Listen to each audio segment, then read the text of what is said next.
شعور لا يوصف ينتاب هؤلاء وهم يعودون لأرض الوطن قادمين من باريس على متن رحلتين لشركة الخطوط الجوية الجزائرية. كيهبط الطياره تسمع الصغار، تسمع الاسم الدمعه طيح لك، كاع يقولوا فيف لالجيري. ما كانش بلاد اللي ولادها كيما الجيري. العالم كاع ما تسواش هذه البلاد كاع. انا عايش هنا بس هذه 3 شهور وانا مباطل هيه.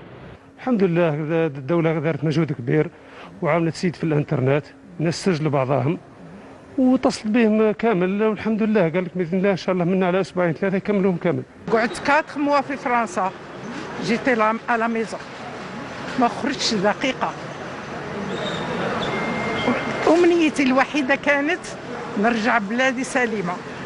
أزيد من 600 مواطن جزائري تم إجلاؤهم في هذه العملية التي تمت تحت رقابة طبية متخصصة ليتم تحويلهم لمكان إقامتهم بكل من سيدي فرج وولاية بومرداس.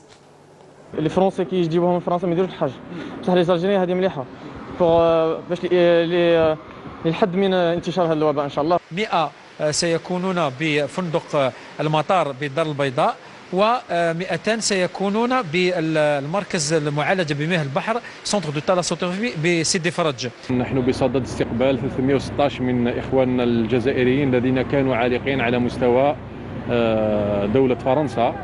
كل الظروف هيئت لذلك من تغطيه طبيه ومرافقه امنيه. القادمون من الخارج سيخضعون لفترة حجر صحي لمدة 14 يوما تحت الرقابة الصحية اليومية، وفي حالة اشتباه وجود إصابات ستحول إلى المصالح المعنية.